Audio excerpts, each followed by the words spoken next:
Hey, Danny, how you doing, man? Martha! I wonder who he was shouting on. I don't know. Fuck's sake. That's my favourite, because he goes full like Southern English when he shouts like that. Martha! Like that, you know, like that. It's like really pronounced. But Oh yeah. hello, Lewis. How are you? I'm well, thank you. We took some time off, didn't we? Because it was the half term, so Chloe was off from work, so I was also off from work. It's lovely. Yep. I've read about 1 million books. Lovely. I crocheted a little bag thing. It's all very exciting. Excellent. Excellent. I probably cooked something that I've already forgotten about, so that's exciting. It certainly is. Well, But this isn't the place for bullshit, Danny. No, This it is not isn't. the time or the place. I just thought I'd welcome you fucking back. wanker. Okay, this week we're talking about Doctor Who Season 3, Episode 4, Gridlock. Ooh. Yeah. And it was... spooky cars on a motorway. Woohoo! And it was written by... And also ghosts down there. Shut the fuck up! It was written by Russell T Davies, and it was directed by Richard Clarke, and it's starring David Tennant, Freema Agyeman, Ardol O'Hanlon, Anna Hope, and Jennifer Hennessy, and loads of other people. Yeah. Loads of other people that we just don't give a shit about, yeah. Yes. Do you have an opening statement? I do. Very classic style sci-fi. It's like, you know when you read a book, like an old school sci-fi book, and they're like, oh, these bloody telephones, they'll kill us all. Or it's like an old Twilight Zone episode where like, oh, this newfangled invention, the radio, oh, we're all gonna die. This is kind of what it felt like. It's, oh, people going on a motorway. Oh, that's purgatory. Oh, you're all going to die. Yep, exactly. Oh, this obscure new drug. Oh, you're all going to die. It felt very intense. Yeah. But I appreciate old school style sci-fi, so, you know. Definitely. An emotional episode about monotony becoming horrors, and an old enemy reappears, and a great prophecy is told, and it's part of the reason that I love anagrams. Do you love anagrams? Yeah. Oh, okay. That's a very specific thing to love. I feel like I can count on one hand the number of times I encounter anagrams on the reg. I don't love much, Lewis, but you know, but anagrams, oof, that's up there. That gets my rocks going. YOLO, FML. No, not them. LOL. Those can jump off a cliff. Oh right.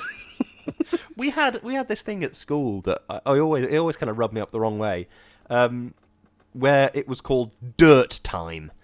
You probably had something very similar, but like the idea was that at the start of every lesson, the teacher would have marked the books from the previous lesson.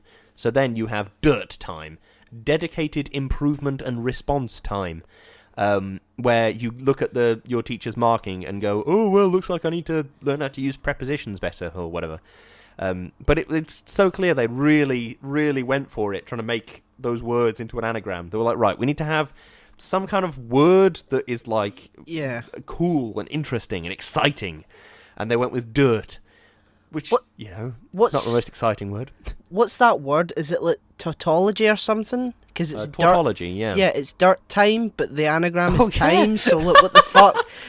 Well, yeah, that's a good point. That's like ATM machine, yeah. Yeah.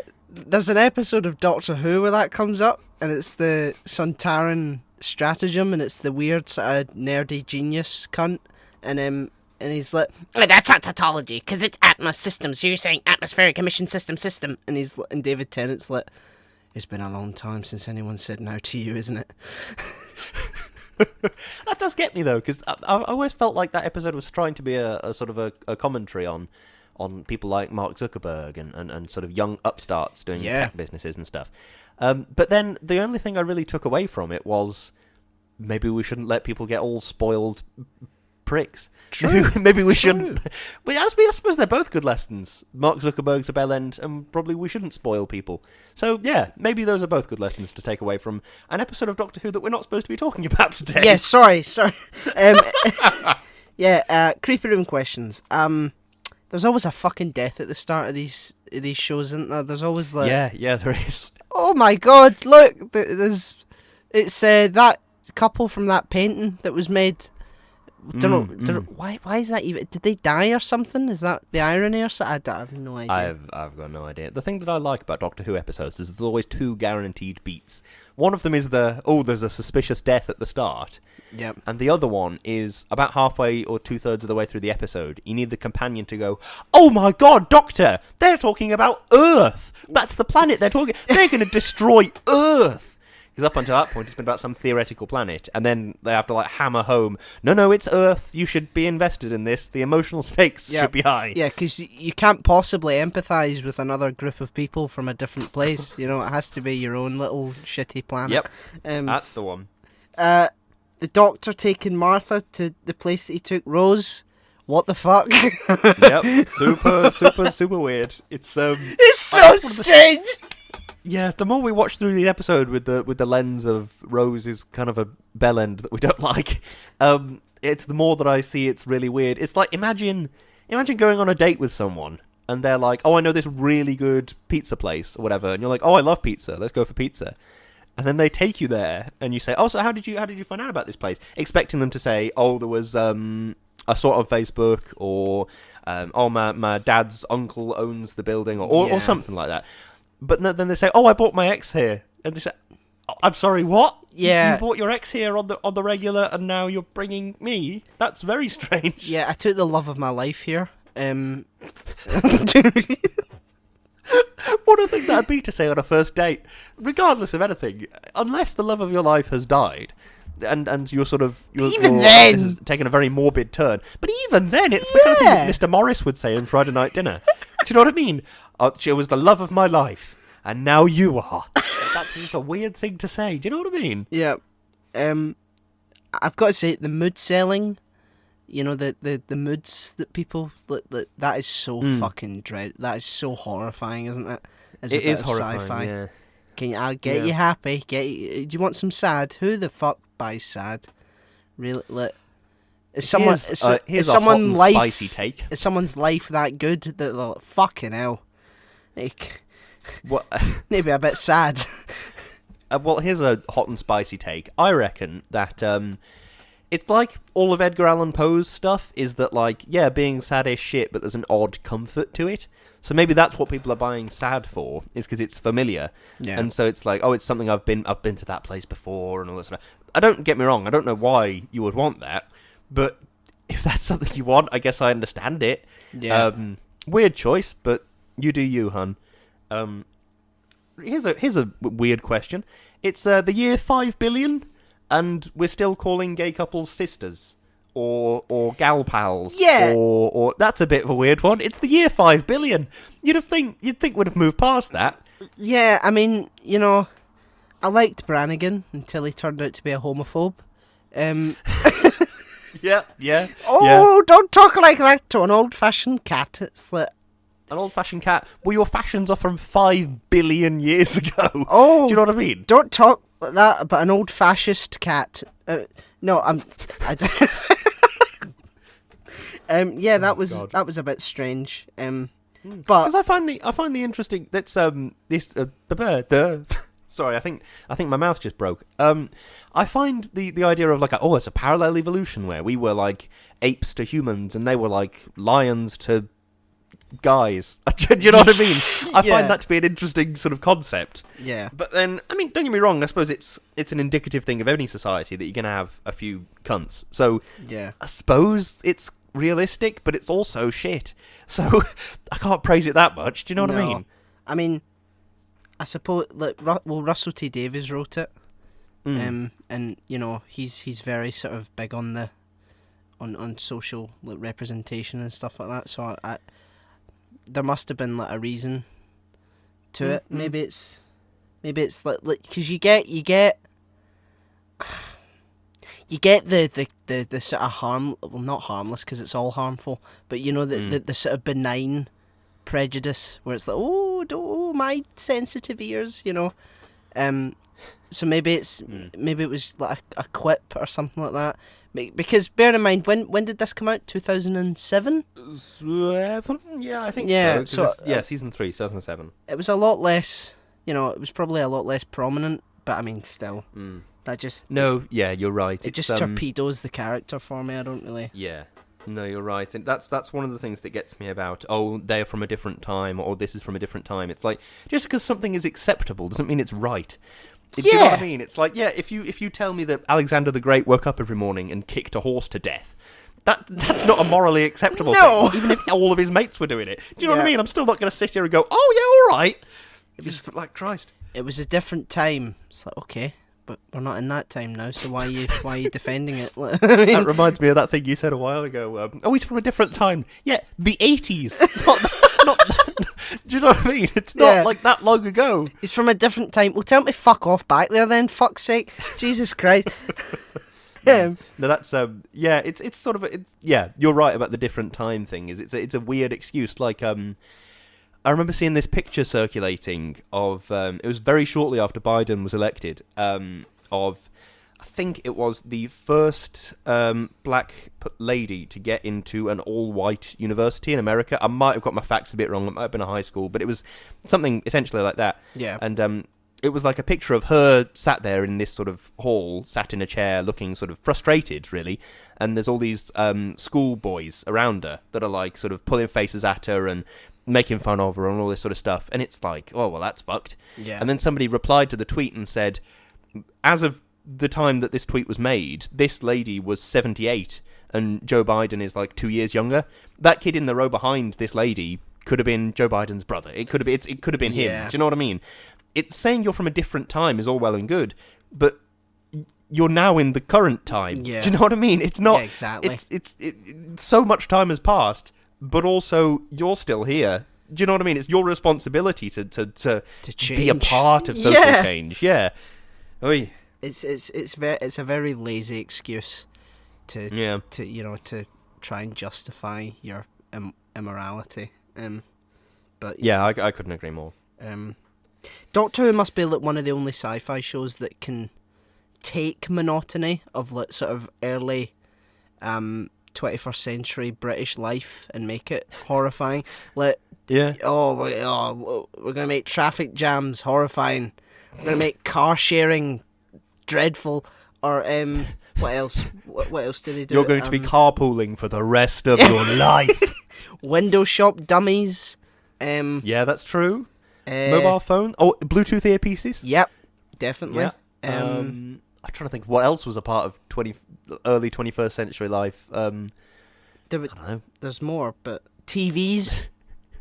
TVs. Oh, the lonely. What's the word? Hungry.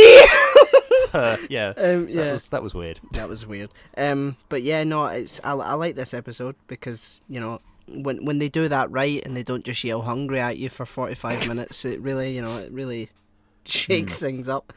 Yeah, no, it's yeah, you're right. I think that's the lens through which people are scared of things, if that sort of makes sense. That's what makes Get Out a great horror film. Yeah, is that it's relatable in a weird way. Mm-hmm. You've been to relatives' houses and you've been intimidated by all of the relatives that have come. Do you know what I mean? Yeah. Like it's not so long ago I was at I say not so long ago, it's fucking more than a year or 2 years ago. But like you've been to like weddings or something where you don't really know very many people there. And me and Chloe are just sat in the corner eating some like food and having a drink, and someone comes over and says, "Hi, how do you know the couple?" And we're like, "Oh, we're the obscure cousins." And they go, "Oh, okay, bye," and they just walk away. And that's an intimidating situation. Yeah. Of course, the difference is that they aren't trying to cut my brain out. But like, do you know what I mean? That's where the horror comes from, is the fact that you can relate to it. No, definitely. I completely agree with you. Plus, who's not scared of big crabs? Yeah, I mean, like, that... the show just got to a point, like, way back when, where it was like, right, okay, what are we going to do now? What are we going to do? We've ran out of monster creations. I know. Let's just make crabs the size of fucking houses, and that'll be it. Isn't it like a scientific thing that a crab or specifically like King Kong could never be that size because like Yeah, there's something about gravity yeah. would just drag him to the ground and like crush him or something like that. Yeah, it's yeah. I mean, I'm not going to pretend I know anything about physics, but yeah, Yeah. I think once you get beyond a certain density, you just cannot exist. Yeah. But then there is. I was going to say, there's precedent for it. Of course, there fucking isn't. Don't listen to what I'm saying. But in like dinosaur times, there were big old spiders that were 2 or 3 meters across. True. Because there was more carbon dioxide in the atmosphere, so their respiration is slightly different to human respiration. So. Yeah, there you go. So maybe in the toxic gas of the motorway, crabs can just get really big. Yeah, maybe. Maybe. And I like the idea that they've devolved, like, because I'm gonna be honest, I can't remember what the macra were in the old series. I never watched them. I knew that they were like a sort of fan favorite, but were they intelligent? Were they like? Because the Doctor seemed to say that it was like, yeah, they had a small empire using humans as slaves. How would that work? On the TARDIS wiki is a picture of the mackerel from this episode. Right. The original sapient species and the later predators of New Earth both fed upon gases and organic life forms. Sapient species, the mackerel were larger than humans, able to hold a human in one claw. Claw is highlighted. Sorry, there's a wiki entry for claw. Oh, it's just all of the different characters from Doctor Who that have claws. Okay. They were stocky in build with large eye stalks, large claws, and a second smaller set beneath the mouth, and were a dark, murky brown colour. They were also covered in hairs. TV, the Macra Terror. Yeah. The Macra Terror. It's a picture of some guy getting his head snipped off or something. Yeah. It's a Troughton story, isn't it? It does appear to be, yeah. We should ask Darius. He'll probably know. I guarantee Darius will know. Yeah. But there's this database of Doctor Who knowledge in his brain. It's so impressive. It's very impressive. I would actually quite like to go back to New Earth and see what it's like. Not as like a weird sort of rebound thing with a human being, which is so strange. But maybe it's like, you know, where would you really go from there though? You know, that's true. Go with Yaz and 13, and they turn up and they're like, oh, well, everything seems more or less fine. Then you've got to invent like a sort of small micro problem. Do you know what I mean? That's not society-wide, like the cat ladies cloning people and then giving them diseases, and it's not society-wide, like everybody's trapped in the motorway. Yeah. So, you know, you'd have to invent some kind of oh, someone's been killed. Ooh, it was this big blue guy. Do you know what I mean? Yeah. Or let maybe a small cluster of macra survived or something like that. Yeah, that's true. Like, still deep in the depths of the motorway, or, I don't know, feeding off sulfuric gases from a volcano or something like that. Something like that. Yeah. The sort of last bit, when the Doctor talks about Gallifrey, is quite emotional, isn't it? Yeah, definitely. It's rather sad. It is sort of really sad watching Tennant's Doctor talk about Gallifrey, because as I keep saying, and I'm sure people are tired of hearing, he's the Doctor that wanted to be just like a guy. Yeah. So it's quite sad to hear. It's in the same way as it'd be sad to hear like someone talk about, oh yeah, my childhood home got knocked down the other day. Do you know what I mean? It's sad. Yeah. Well, maybe a bit. Well, maybe a bit more horrific. Yeah. Maybe a bit worse. Everybody in my family was brutally murdered, and my entire town was razed to the ground. Yeah. Yeah, that's a bit more horrific. It's a bit more comparable. Yeah, a little bit. Yeah. Right, here's a question. If you had a car on the motorway, what would your car have in it? Aside from the basics like bed, toilet, driving seat, all that sort of stuff, what would your car have in it? Good question. I would have a sort of computer with two. Yeah, 5 billion, Dan. I think you're going to struggle with that one. I would have stuff to write in it because I like writing. And I would pass it, or I would send it to all the other cars. Okay. In the motorway to read, and then they'd be like, Jesus Christ, stop sending us this shit, it's so fucking boring. And I'm like, okay, well, fuck you. It starts out as like actually good stories, and it becomes just like those, forward this email or your mum will die in her sleep tonight or something. That's what it becomes after a while. I've been down here for 20 years. But Yeah, I would have a computer to game and stuff like that, and I would have a desk to write in, and a mini fridge. With not a full size one. No, fuck you know that. what you're worth. Yeah, I know what I'm about. But what about you? What would you have? I mean, I don't to pass the time really. I watch a lot of TV. I crochet. What do? I cook. I made vodka pasta last night. It was really good. Vodka pasta. Yeah, it's like something about the way that vodka evaporates means that it does something to your tomatoes. I'm not going to pretend I understand, but it was delicious. Oh. So yeah, that was good. And but yeah, I mean, I can't really cook in a little car that just drives around a motorway because, well, how would you get fresh food? You wouldn't. Cause what do they do? They in the they Martha's shit car. They've and then repurposed their poo into cookies, which is into rice cakes. That was it. The yes. dieted rice cakes. Yum. Yeah, but thank God I'm not doing that because thank God I do not have to eat my own repurposed shit. Yeah. Just I'm pretty happy that that's not what's happening in my life at the moment. Yes, I imagine that in the future we'll probably end up having to do that. If I'm sorry, what? Well, if the world continues going the way it's going, you know, we'll eventually run out of food, and what? What? What?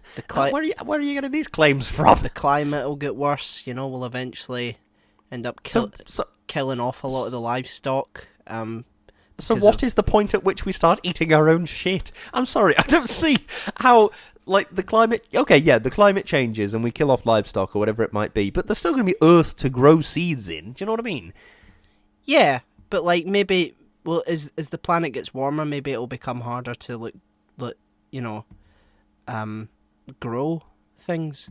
But I guess so, but I still feel like eating your own shit is fairly far down the rung of potential things that humanity might do. I don't think so. Do you know what I mean? I don't think so. If we continue on the sort of road that we're on, things will become cheaper, you know, because we'll still be stuck with money, and it'll just be it won't be. I know what I'm thinking. Good job, you do. I'm just staggered by that. The only thing I do think is that we kind of do eat poo in a weird way because manure is spread on fields to refertilize them and stuff like that. So, I guess, but even then, that's a stretch. It's like saying you're drinking a bottle of fertilizer by eating a tomato. Do you know what I mean? I don't know. If we could make it something nice, I'd probably eat it.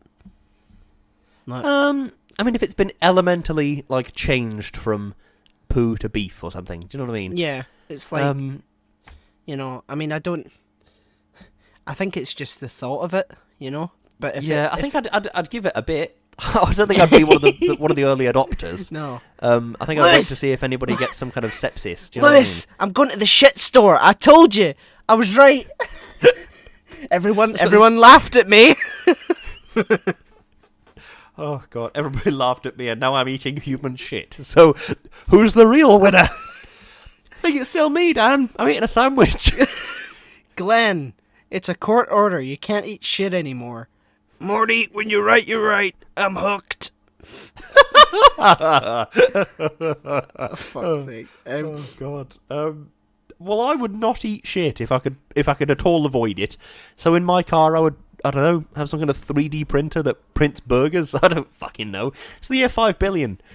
Yeah, I can probably turn sunlight into burgers. I don't know. I'd imagine, but I don't know, because I have a feeling that just because stuff is in the future doesn't mean that it's going to be good. Yeah, that's true. We see with Brannigan, judging someone's sexuality is still a thing, you know. So it's I think a lot of the time Doctor Who is about looking at different times and seeing how it sort of coincides with your own. Because if it was totally alien, you wouldn't have anything to ground the audience, and that sounds really horrible. The fact that you need homophobia to sort of ground the audience and make that recognisable, that's just fucking dreadful. But Like, yeah, I think the thing that grounds the audience in a funny way is like, I don't know, it could have been just the mundanity, the pleasant mundanity of domestic life. Just like, that's something that I appreciated about the Cassinis, was that they're just sat in chairs knitting. They're just living life. Yeah. That's just who they are. I kind of appreciated that. It's a nice nod towards everyday life. Do you know what I mean? I mean, you could make an argument that that prejudice and bigotry is probably part of the mundanity of everyday life. Probably, yeah. You know, I mean, yeah. Due to yeah. due to lack Due to of bellends, yeah. due to lack of education and ignorance and just raising people to work. It's like you know, that's or to drive. You know, that's their entire lives. It's like you're not gonna be thinking about what makes you happy. It's just thinking about, oh, let's see if we can move today. You know, So like if you know nothing apart from we're going to be saved by the city of New York above us, and you've been doing that for like 20 years, it's like you know your knowledge is going to be a bit staggered, and you're probably only going to have your like preconceived notions of people. True. I suppose when you get out though, like this is a bit of a weird thought, but are there still, let's say a carpenter went into the thing and then he couldn't carpent for 20 years. Yeah. Do you know what I mean? Is he going to come out and still be able to do carpentry? Is he, I mean, presuming that they haven't invented 3D printers or something. Like, do you know what I mean? Is it going to be, what's going on there? Yeah, that's true. I like how they sort of parallel it between like the macra at the bottom who's devolved and just like they're just beasts. And that it sort of foreshadows what these humans or different species could be if they stayed there long enough. They would just be, I don't know, just you know. Yeah, because it's the what's it called? The guys that sharpened their teeth. Their teeth. The future kind. Teeth, the future kind. That's it. It's kind of implied they're devolved humans, isn't it? Yeah, that just resort to like nomadic sort of cannibalism. Which is as time goes on, you're sort of convincing me more and more that this is one of the best seasons, because it's like it does have through lines that are brilliant to follow, and it is a really good season. Yeah, and we've got some of the best two-parters coming up in the entire show, and one of the worst episodes I think I've ever seen. Which episode's that? 42. 42. That is a bit of a weird one. 42. The sun is alive. Yeah, but well, guess who regardless wrote that? of that, guess who wrote that? It was Chibbers, wasn't it? Good old Chibbers. Big Chibbers. What's not to love about Chibbers? Big Chibs. Yeah. Right, I think I am out of notes, Cocker. Yeah, I believe so as well. I've got to say I'm really excited for the next two episodes. Okay.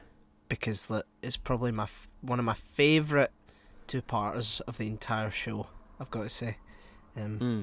But anyway, do you have a closing statement?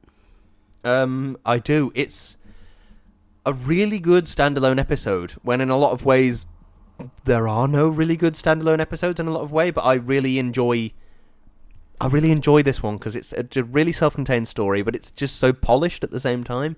I'm quite a big fan. Absolutely, I agree. Again, just monotony becomes horror. You know, an emotional sort of through line to the Doctor dealing with trauma through Rose and through losing Gallifrey. And interestingly, it's at this time that Martha is introduced to the concept of the Daleks. And yeah, I'm sure we'll get a bit of payoff for that very soon. So yeah. Extremely soon. Love this episode. Really good. Cheers, Russell, for writing it. Yeah. Right, is it time to do a cheeky bit of shilling then? It is. And I've got a new system for shilling. Oh, I am excited. I am enticed. Yeah, it's probably less efficient now that I'm thinking about it. Because it's on a Word document. Right. So are we waiting for it to load now? Is that why we're sort of vamping? That's why. What? No. What? No, we're going to sit in this silence. Shut up. I've just realised that I'm going to have to move the mic over to the computer to actually read it. Oh, lovely stuff. So the audio will be significantly worse, probably. We all have link trees. Lewis's is linktr.ee/Lewis_Brindley. Mine's is /O'Hiram, and the podcast's is /Shouting into the Void. There you'll find our socials, our YouTube, Instagram, all sorts of stuff. So go have a look. All sorts of pointless shit. You'll find all of it there. Oh yeah. We have a PayPal donate button. So anything you can spare, anything at all, would be greatly appreciated. We have Patreon, and we want to take the opportunity, as we do every week, to thank our wonderful, wonderful patrons. Chloe. Thank you. Darius. Thank you. Sophie. Thank you. Peter. Thank you. Aditya. Thank you. Richard. Thank you. Natalie. Thank you. And Dougie. Thank you. Hey, we got through him. Woo! Yep. Thank you, one and all. You make the podcast possible, and you enable us to make mediocre episodes like this. So, cheers. Indeed. Yes. Thank you for allowing us. You keep the lights on at Void Towers, and thank you for allowing us to do this thing that we love to do. It really does mean the world. Yes. We also have merch on Teespring and Redbubble. We sell jumpers, tote bags, stickers, mugs, all sorts of stuff. Go have a look. Treat yourself. Treat yourself. Yeah, treat yourself to not some happy, but to one of our t-shirts. Yeah. That it'll probably make you more happy than the happy, to be honest. Oh, yeah, maybe worth a try. Yeah, that's a good advert for that. And last but not least, we are partnered with an amazing company called Number 12 Crochet Avenue, and Lewis is going to say some wonderful things about them, all of which are true. Indeed I am. Number 12 Crochet Avenue is a wonderful company run by my wonderful wife, in which she does crochet, and she's really good at it. If you want to bless your Instagram feed with some truly beautiful content, you can go and check her out at Number 12 Crochet Avenue. Some beautiful stuff going on over there, so go and take a look. Thank you. Thank you. Well, that was a Gridlock. Indeed it was. Yes. What an exciting time. Certainly. And I believe the next episode is subtly called Daleks in Manhattan. So I wonder what that'll be about. I wonder what that's about. Wonder who the villain is in that one. But yes. It's Spider-Man. Spider-Man's in that one. He is. That's right, Andrew Garfield. Yeah. That's the one. It's Ben Parker when he was young, and then he grows up. And is that what he was called? Uncle Ben. Yeah, Ben Parker when Uncle he was young. Ben, There we go. Yep. That would make him tremendously old by the time it happens in like 1910. So yeah, is it not the old. Is it not the 1930s or 1929? Oh, it might be actually. Yeah, after the Wall Street crash, I think. Which I think was 1928. So yeah, 1928, 1929. Yeah, but yeah. So we will see you, hear you, smell you. Snip your head off with a big crab claw. Next time. Indeed we will. Thank you very much for listening. Goodbye. Goodbye.